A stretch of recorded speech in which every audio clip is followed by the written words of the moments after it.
Pedro Infante, el ídolo eterno del cine mexicano, sigue vivo en la memoria colectiva, pero sus películas, que alguna vez fueron el alma de las tardes dominicales en la televisión abierta, han desaparecido de las pantallas como un eco que se desvanece.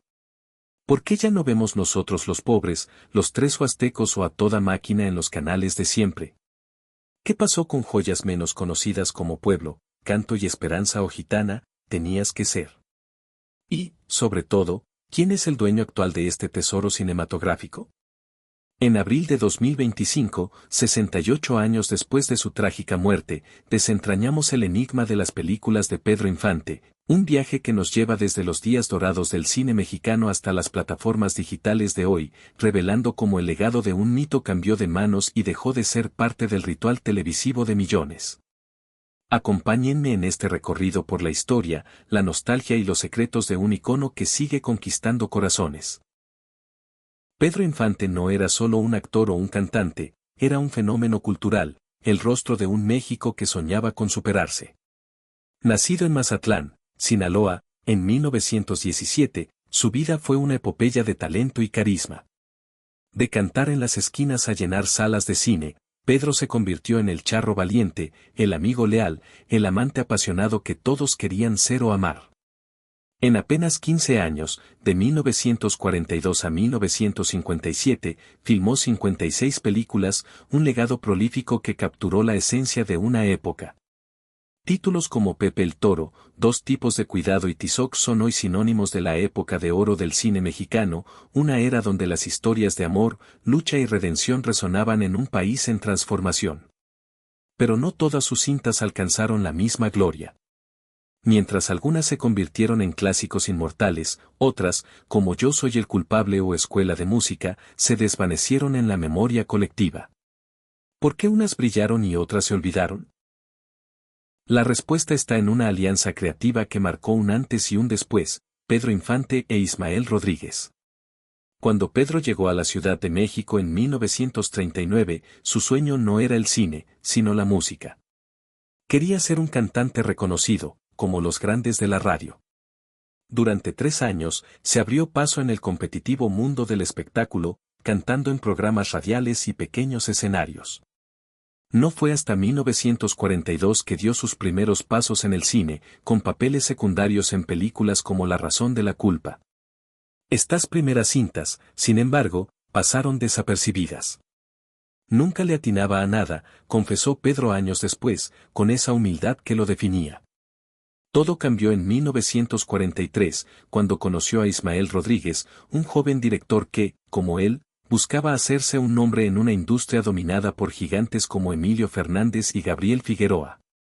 Ismael, nacido en 1917, apenas un mes mayor que Pedro, provenía de una familia de cineastas. Sus hermanos, los hermanos Rodríguez, eran productores respetados, pero Ismael tenía una visión propia: contar historias que conectaran con el alma del pueblo mexicano. En Pedro encontró al intérprete perfecto, un hombre cuya autenticidad traspasaba la pantalla. Juntos, aprendieron el oficio, puliendo sus talentos en un proceso de simbiosis creativa. Pedro era mi vehículo, y yo su guía, dijo Ismael en una entrevista. Películas como Nosotros los Pobres 1948, Los Tres Huastecos 1948, A Toda Máquina 1951, Dos Tipos de Cuidado 1953 y No Desearás la Mujer de tu Hijo 1950 no solo fueron éxitos de taquilla, sino que definieron la identidad del cine mexicano. Estas cintas, producidas por los hermanos Rodríguez y dirigidas por Ismael, combinaban humor, drama y música con una maestría que resonaba en audiencias de México y América Latina. Pedro, con su sonrisa pícara y su voz cálida, se convirtió en el héroe que todos querían seguir. El éxito de estas películas no se limitó a las salas de cine.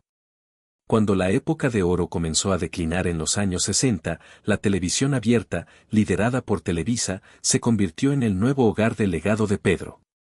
Los hermanos Rodríguez firmaron contratos con la televisora, renovables cada 1 a 5 años, que permitían transmitir las películas de Pedro sin restricciones. Durante décadas, desde los años 70 hasta finales de los 90, Era casi imposible encender un televisor un fin de semana sin encontrar a Pedro cantando Amorcito Corazón o enfrentándose a un villano en Los Tres García. Televisa, entonces un imperio mediático, entendió el valor de un artista con el arrastre de Infante. Sus películas no solo atraían audiencias masivas, sino que generaban ingresos millonarios por los comerciales que se emitían en los cortes. Era una fórmula perfecta: Pedro jalaba público y el público consumía los anuncios. Las cintas de Ismael Rodríguez, como Pepe el Toro o A Toda Máquina, se convirtieron en las más repetidas, grabándose en la memoria colectiva. Pero no todas las películas de Pedro corrían la misma suerte. Producciones dirigidas por otros cineastas, como Miguel Zacarías, Escuela de Música, Ahí viene Martín Corona, o Fernando Cortés, Gitana, Tenías que ser, aunque exitosas en su momento, no formaban parte del lote principal de los hermanos Rodríguez. Estas cintas, menos difundidas por Televisa, quedaron relegadas a un segundo plano.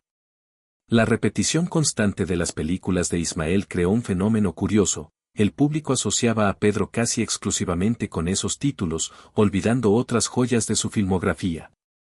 Películas como Pueblo, Canto y Esperanza o Yo soy el culpable, con historias profundas y actuaciones memorables, se perdieron en el tiempo, vistas solo por cinéfilos o en proyecciones esporádicas.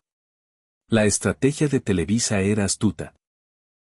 Las películas de Pedro se programaban estratégicamente antes de eventos de alto rating, como finales de fútbol, debates presidenciales o especiales navideños, garantizando que millones se sentaran frente al televisor.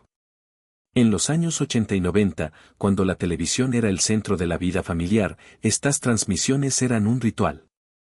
Familias enteras se reunían a reír con los Tres Huastecos, a llorar con nosotros los pobres, a cantar con Cielito Lindo.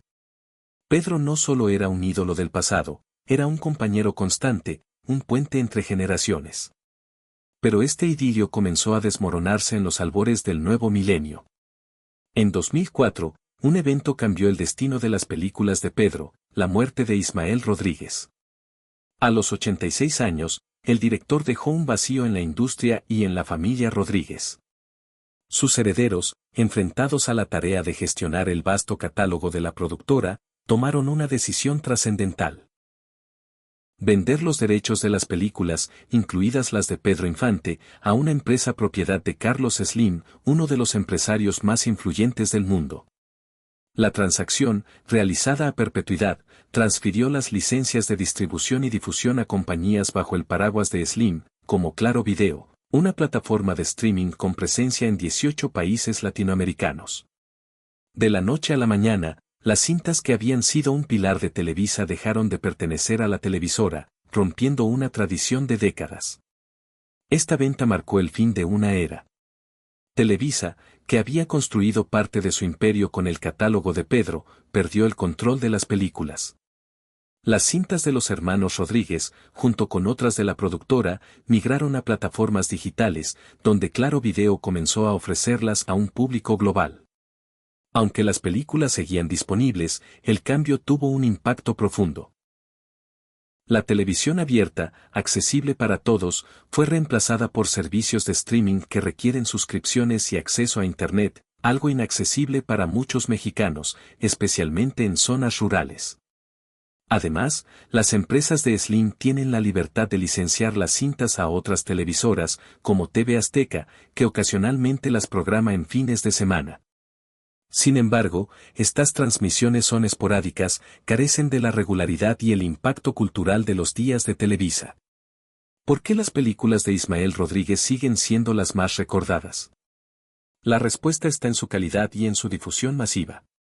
Estas cintas no solo contaban historias universales, de pobreza, honor, amor y redención, sino que estaban diseñadas para conectar con el público mexicano.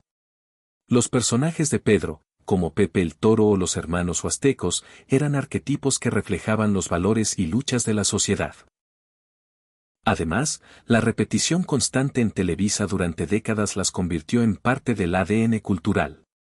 En contraste, películas fuera del catálogo de los Rodríguez, como Pueblo, Canto y Esperanza o Ansiedad, aunque valiosas, no tuvieron la misma exposición. Algunas, dirigidas por cineastas como Miguel Zacarías o Alejandro Galindo, destacaban por su innovación, pero quedaron opacadas por la maquinaria de difusión de Televisa. Este fenómeno explica por qué ciertos títulos son icónicos y otros, aunque queridos por los cinéfilos, son menos conocidos. El cambio de manos también plantea preguntas sobre el legado de Pedro. Cuando los derechos pasaron a las empresas de Slim, se perdió una conexión directa con la familia Rodríguez, que había cuidado el catálogo con un sentido de orgullo y responsabilidad. Ahora, las películas son un activo comercial, gestionado por corporaciones que priorizan la rentabilidad sobre la tradición. Aunque Claro Video ha democratizado el acceso en cierta medida, permitiendo que audiencias en Colombia, Argentina o Perú descubran a Pedro, la experiencia no es la misma. Ver nosotros los pobres en un celular no reemplaza la emoción de compartirla en familia frente al televisor, con comerciales de refrescos y risas colectivas.